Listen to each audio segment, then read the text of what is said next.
part of the day, a chat with business editor Richard Southern. How's that for a good intro, Richard? Oh, I love it, Cynthia. Very kind of you. How are you today? I'm great. How about you? Not too bad.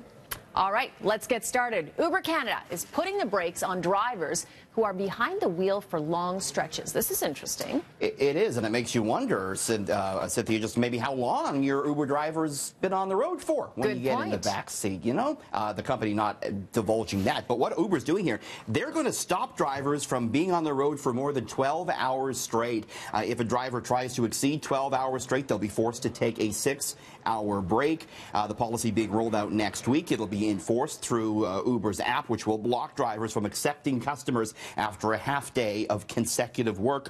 Uber Canada says the feature is in an effort to curb driver drowsiness. The feature does constitute kind of a big shift for Uber, Cynthia, because in the past it has touted kind of a hands-off approach with its employees. A bit of a shift here as it looks to put more of a focus on safety.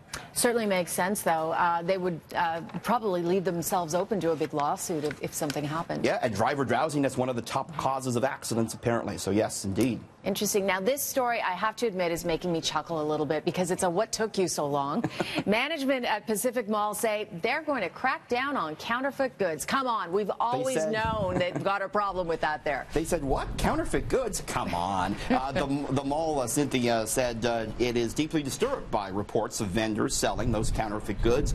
The mall's management says they're taking measures now to stop imitation goods from being sold there after a U.S. government report the other month claimed Pacific Mall was among the world's most notorious sources for such products. The mall's steps to tackle this include issuing written advisories and warnings to store owners. They've also launched a website where you can log on to and report any illicit goods. Mall says they want customers' confidence back. Yeah. Interesting. But I think all the customers know what they're buying when they go there, too.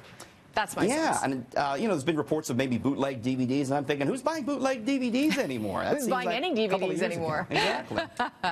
Okay, Amazon employees.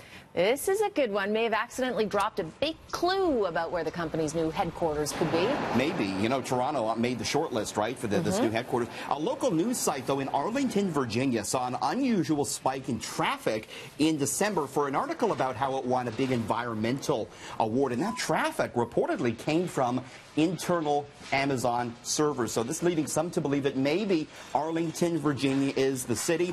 Jeff Bezos, the Amazon CEO, actually owns a house there, so maybe this is going to make sense. Amazon plans to bring 50,000 jobs and spend $5 billion in whichever city it does end up picking, Sam. And there you go. Now, speaking of Amazon, its founder and CEO is spending big money to construct a massive clock deep within a mountain. Really? This is my favorite story of the day, and we're looking at the time lapse of them building this. So Bezos investing $42 million to help construct this massive clock inside a Texas mountain, which will chime every day for 10,000 years. The clock's powered by the Earth's thermal cycle, Cynthia, so it doesn't need a battery. It'll continue to keep time over the millennia, marking the passage of time with one chime per day. And the clock's chimes have been programmed to not repeat themselves for 10,000 years. So each time the chime rings, the melody has never been heard before. Visitors will be able to go down there and listen to the chime every day at noon. Bezos first got behind this project in 2011. Its creators say it hopes it will encourage humanity to consider their impact on the planet and act as a symbol for long-term thinking. Isn't that fascinating? That's really very cool. Interesting. I might want to go see that. Yeah, be a good tourist destination. Absolutely. If you have the time. If you have the time. It was 1 year ago, speaking of time, 1 year ago today, that McDonald's brought all-day breakfast to Canada. So, are we Canucks loving it, Richard? All accounts are yes. McDonald's releasing some stats on it today, indicating that they're buying 25% more eggs annually in Canada. They say the sausage egg McMuffin is the top seller. Regina, Saskatchewan consumes more all-day breakfast than anywhere else. Go figure that one. Why. Yeah, who knows? Other than the morning time lunch, most popular to buy it. Now, they didn't release any exact sales figures, though food industry insiders I'm speaking with, Cynthia, indicate that they believe all-day breakfast has boosted the average check price at McDonald's. So all accounts are, it has been a success. McDonald's stock was up about 1% on Wall Street today. Very interesting. Okay, now sticking with food news, it may surprise us, certainly surprises me, to find out that some of the food we enjoy here in Canada is actually banned in other countries. Okay, what would be banned? Very interesting. So first off, Kinder eggs. You know, maybe your kids love these Kinder eggs. Ah, yes. Banned in the U.S. because they're considered a choking hazard down there. They contain a little object in the center. So the U.S., they ban Kinder eggs. Farm-raised salmon, something we eat maybe quite a bit here, banned in New Zealand and Australia over pollution concerns as far as the farming of the fish in the water goes. Chewing gum. Banned in Singapore because they're worried about littering. Vendors who choose to sell it in Singapore, Cynthia, they risk a prison sentence or fines up to $1,000, taking that seriously in Singapore. No kidding. Wow. Ketchup, banned in French schools. They're worried about some Okay, health wait. concerns. Hang on, back up. Ketchup is banned in French schools. Okay, yes. Now you know, why? They take their culinary history very proudly there.